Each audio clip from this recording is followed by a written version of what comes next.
وقلت يا মানসুর ইবনে আম্মার বর্ণনা করেন, আমার একজন বন্ধু ছিল যে জীবনে অনেক গুনাহ করেছিল, নিজের উপর জুলুম করেছিল, নিজের উপর অবিচার করেছিল। অতঃপর সে আল্লাহ তাআলার কাছে তাওবা করে। তাওবা করার পর থেকে আমি তাকে দেখতাম সে অনেক ইবাদত করত, অনেক নামাজ পড়ত, অনেক রোজা রাখত, অনেক তাহাজ্জুদ পড়ত। হঠাৎ করে একদিন তাকে খুঁজে পাচ্ছিলাম না। আমি তার খোঁজে তার বাড়িতে গেলাম। আমি দরজায় গিয়ে আওয়াজ দিলাম, ভিতর থেকে তার মেয়ে বের হয়ে আসলো। আমাকে জিজ্ঞেস করলো, কাকে খুঁজছেন? তখন আমি বললাম, তোমার আব্বুকে যে বলো অমুক এসেছে। অতঃপর আমাকে ভিতরে আসতে বলা হলো। আমি ভিতরে প্রবেশ করলাম। আমি দেখলাম সে বাড়ির মাঝখানে শুয়ে আছে। তার চেহারা বিকৃত হয়ে গেছে, তার চোখগুলো বড় বড় হয়ে গেছে।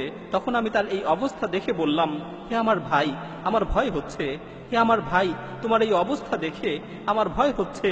তুমি বেশি বেশি করে লা ইলাহা ইল্লাল্লাহ বলতে থাকো। এ কথা শুনে সে অনেক কষ্ট করে আমার দিকে তাকালো, অতঃপর বেহুশ হয়ে গেল। যখন তার হুঁশ ফিরে আসলো, আমি তাকে দ্বিতীয়বার আবারও বললাম, হে ভাই, বেশি বেশি করে লা ইলাহা ইল্লাল্লাহ বলতে থাকো। সে আবারও বেহুশ হয়ে গেল।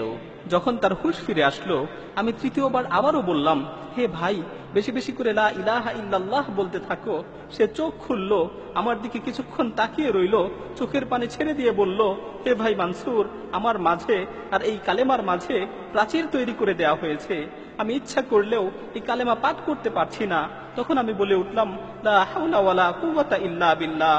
আমি তাকে বললাম, তুমি যে এত নামাজ পড়তে, এত ইবাদত করতে, এত আমল করতে, এত তাহাজ্জুদ পড়তে, এগুলোর কি হলো? তখন সে বলল, তুমি যে আমাকে ইবাদত করতে দেখতে, আমি এর কোনো কিছুই আল্লাহর জন্য করতাম না। আমি আমার সকল ইবাদত, আমি আমার সকল আমল এগুলো মানুষদের দেখানোর জন্য করতাম। আর আমার তাওবা ছিল মিথ্যা তাওবা। আমি মানুষদের দেখানোর জন্য তাওবা করেছিলাম। আমি মূলত বাহ্যিকভাবে মানুষদের দেখানোর জন্য ইবাদত করতাম, কিন্তু আমি যখন একাকী থাকতাম, আমি আমার ঘরের দরজা বন্ধ করে দিয়ে মদ পান করতাম।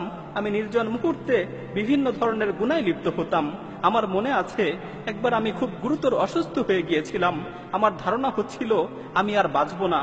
তখন আমি আমার পরিবারের লোকজনকে বললাম, আমাকে ধরে বাড়ির মাঝখানে নিয়ে আসো এবং আমার নিকট একটি কোরআন শরীফ নিয়ে আসো। অতঃপর তারা আমাকে ধরে বাড়ির মাঝখানে নিয়ে গেল এবং আমার নিকট কোরআন শরীফ নিয়ে আসলো।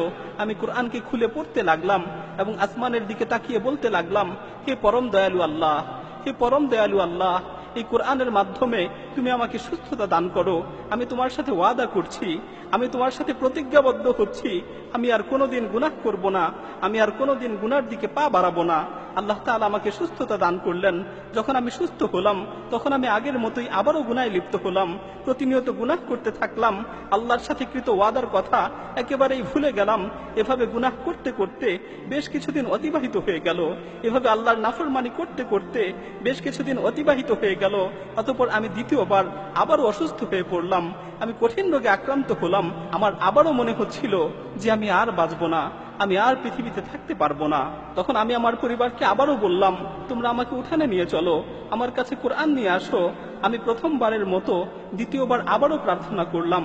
আমি আবারও আকাশের দিকে দুহাত তুলে বললাম, হে আমার প্রতিপালক, হে আমার প্রতিপালক, হে পরওয়ারদিগার, এই কোরআনের মাধ্যমে তুমি আমাকে সুস্থতা দান করো। আল্লাহ তাআলা আমার ডাকে আবারও সাড়া দিলেন, আমাকে রোগ থেকে মুক্তি দিলেন। আমি আবারও অঙ্গীকার করলাম যে আমি আর কখনোই গুনাহ করব না, আমি আর কখনোই গুনার দিকে পা বাড়াবো না। কিন্তু দ্বিতীয়বারেও আমি আমার অঙ্গীকারের কথা আবারও ভুলে গেলাম।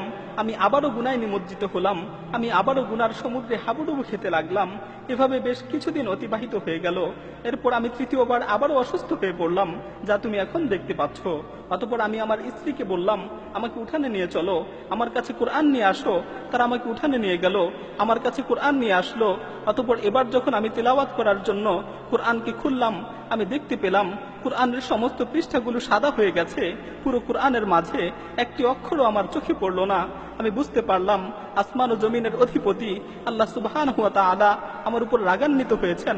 আসমান ও জমিনের অধিপতি আল্লাহ সুবহানাহু ওয়া তাআলা আমার উপর ক্রোধান্বিত হয়েছেন, কারণ আমি বহুবার তার সাথে ওয়াদা করেছি, বহুবার ওয়াদা ভঙ্গ করেছি। আমি বহুবার তার কাছে তাওবা করেছি, বহুবার তাওবা ভঙ্গ করেছি। তিনি আমাকে অনেকবার সুযোগ দিয়েছেন, কিন্তু আমি বারবার এই সুযোগের অপব্যবহার করেছি। আমি বুঝতে পারলাম যে আল্লাহ তাআলা আমার উপর রাগান্বিত হয়েছেন। তাই আমি আসমানের দিকে হাত তুলে বললাম, হে আল্লাহ, আমাকে এই বিপদ থেকে মুক্তি দাও। হে আল্লাহ, আমাকে এই বিপদ থেকে রক্ষা করো, আমাকে এই বিপদ থেকে উদ্ধার করো। আমি যখন এই কথাগুলো শেষ করলাম, আমি শুনতে পেলাম কেমন যেন আসমান থেকে আমাকে লক্ষ্য করে বলা হচ্ছে, তুমি যখন বিপদে পড়ো তখনই আমার কাছে আসো, আর যখন বিপদ শেষ হয়ে যায় তখন আবারও গুনায় লিপ্ত হও। তোমাকে আমি কতবার বিপদ থেকে উদ্ধার করেছি, তোমাকে কতবার বিপদ থেকে রক্ষা করেছি, কিন্তু তুমি একবারও নিজেকে শুধরানোর চেষ্টা করনি। মানসুর ইবনে আম্মার বলেন, এ কথা শুনে আমি ক্রন্দন করতে করতে তার কাছ থেকে উঠে গেলাম। আমি যখন বাড়ি থেকে বের হওয়ার জন্য দরজার কাছাকাছি পৌঁছলাম, তখন পিছন থেকে সংবাদ আসলো সে মারা গেছে, সে মৃত্যুবরণ করেছে। সে তওবা না করেই মৃত্যুবরণ করেছে। তার মাঝে ও তাওবার মাঝে প্রতিবন্ধকতা সৃষ্টি করে দেওয়া হয়েছে।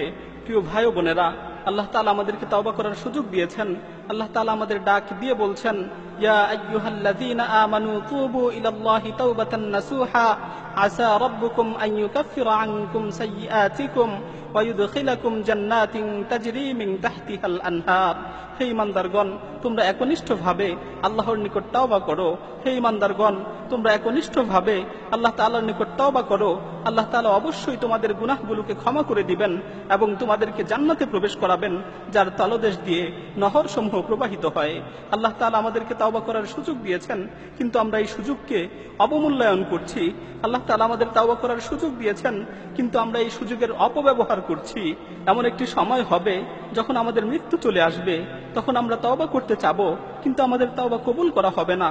আল্লাহ তাআলা বলছেন, ওয়ালাইসাতিত তাওবাতু লিল্লাযীনা ইয়ামালুনা সাইয়্যাত হাত্তা ইযা হাদারা আহাদাহুমুল মাউত ক্বালা ইন্নী তুবতুল আন।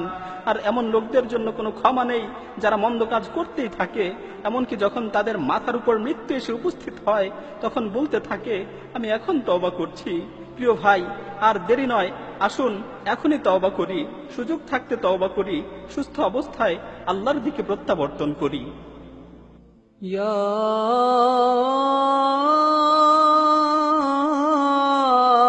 أيها الذين آمنوا يا أيها الذين آمنوا توبوا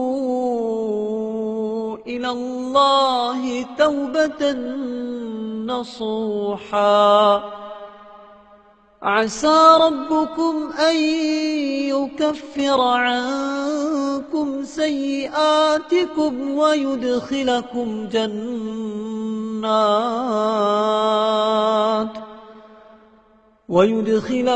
جنات تجري من تحتها